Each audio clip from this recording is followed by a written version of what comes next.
Okay, you are not gonna believe this. I don't know if I've ever told you this story, but I gotta tell you about the time that I met the Grimm Reaper. Okay, I wasn't expecting it. I had no idea it was gonna happen, but wow, it totally surprised me. So I gotta share it with you about this. But first, I want to say, like, sometimes when we are looking for one certain thing and we're on a mission and we want something, we start making choices and we end up in a place that we really never expected.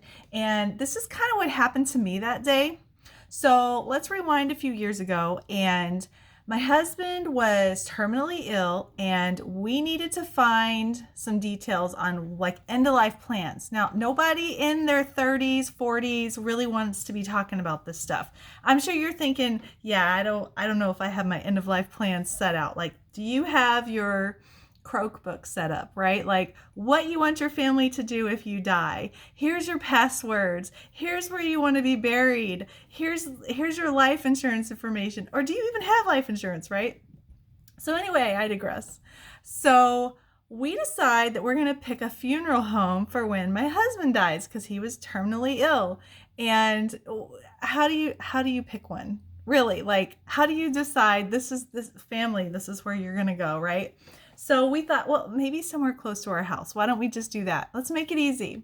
So we go over to this place, a funeral home. We made an appointment.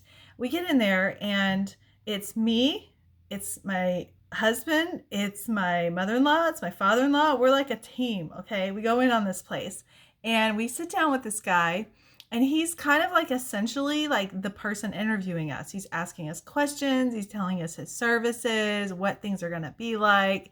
And we sit down and we start talking, and he's like really honing in. Oh, wait. Let me describe what the guy looked like. He was like 300 years old.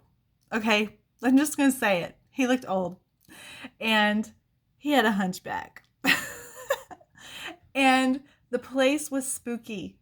It had cobwebs. It was outdated. It was scary. Okay? So we're just acting normal. We're acting like, yep, this is normal. This is what funeral homes are supposed to look like.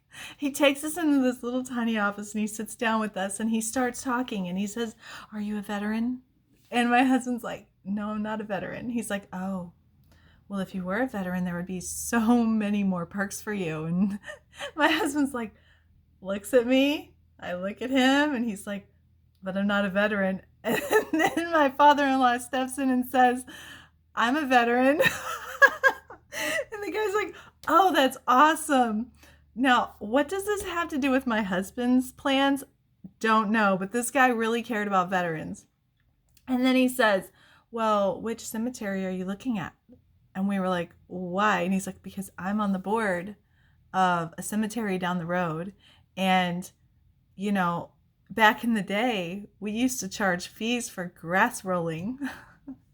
And we're just like, what is happening? What is happening? Like, is he going to pull out his hatchet at any moment? Like, it was so freaky. So pretty soon I look over, and my husband's fallen asleep in his chair. He's so bored with the conversation. He's just asleep. He's like this close to snoring. And I'm like mortified. I don't know what to do. How do I get out of here? So I look at my in-laws, and he just keeps going back to the veteran conversation, and we don't know how to like get out of this. And so finally, after about 10 minutes of whatever he's talking about, grass rolling fees at a cemetery that's actually pretty scary, I just stood up, and I just said, I interrupted him. He's still talking. I just stood up and said, "Well, thank you.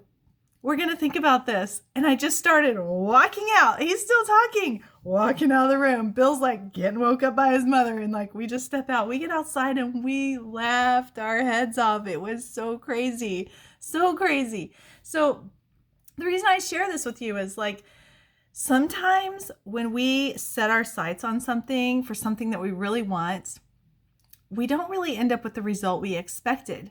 What does that mean? Does that mean that you should get discouraged because it didn't work out? Does that mean, oh, fine, I give up, whatever, it's going to work out? No.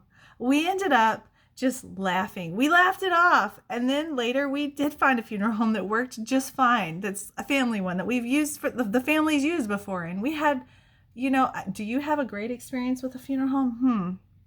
That's a really funny thing to say, but we had a decent experience with the next funeral home. In fact, the next one we went to, I can tell you about another story, but Bill, my husband, had this guy rolling the whole time we were in there, and it was so funny. And we got our plans done and everything worked out. So I want to encourage you, if what you're aiming for isn't working out, it's okay to laugh about it. It's okay to get up and get out of there and make a change. Because when you make that change to find what you do want, you're going to get the results that you want.